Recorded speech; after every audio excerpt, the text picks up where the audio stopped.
Welcome to this video on what a server is. We will explore how it works, why it exists, and why every website depends on one. Behind every website page you visit, a server is answering your request and providing the data you need.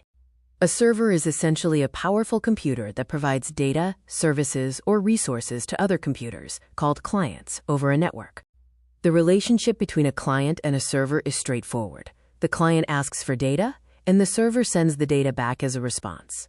The name says it all. Just like a waiter serves food at a restaurant, a server serves data to computers across a network. Imagine a simple scenario. You want to visit a website. You open your browser and type in the website address. When you hit enter, where does the page come from? The request needs to go somewhere for the answer to come back.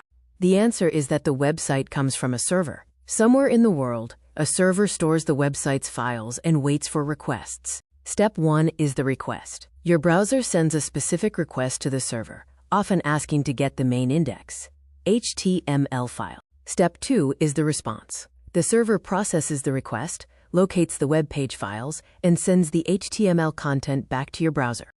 Step 3 is the page loading. Your browser receives the HTML data, renders it, and displays the fully loaded web page for you to view. One server can handle many clients simultaneously. A single server is capable of answering thousands of requests at once. Inside the server, it's a real computer running 24/7. It runs services like HTTP for web requests and constantly monitors its status to ensure it's online. Next, let's explore the key differences between a server and a desktop PC. A desktop is used by one person, runs visible apps, and is often turned off. A server, however, serves many clients, runs services in the background, stays on 24/7, and is built for high availability. Server hardware is specifically engineered for non-stop heavy traffic, with features like multiple CPU cores, massive amounts of RAM, and error-correcting code memory to prevent issues. Servers also utilize redundant components like dual power supplies and RAID disks for data mirroring, ensuring operations continue even if one component fails. Welcome to the second section of this video, where we look at the different types of servers.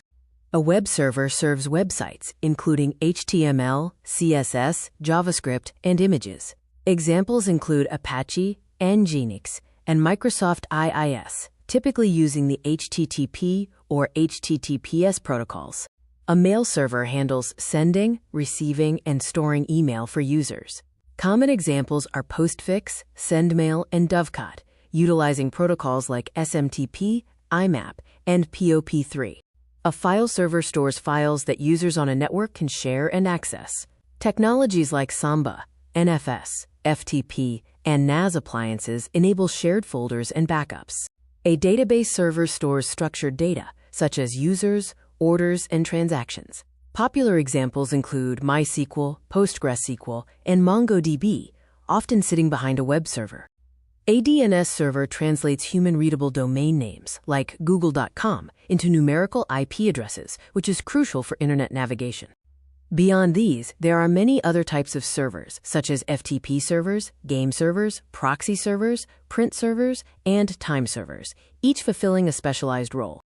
Where do servers live? They reside in large data centers, which are specialized buildings full of racks of servers, optimized for cooling and power backup.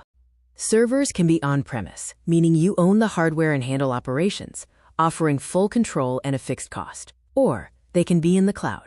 Cloud-based servers, provided by services like AWS or Azure, allow you to rent server time, with the provider managing the hardware and allowing flexible scaling. Servers matter because they provide central data storage, are always available 24/7, can scale to handle many clients, ensure data security, provide centralized backups, and enable real-time collaboration.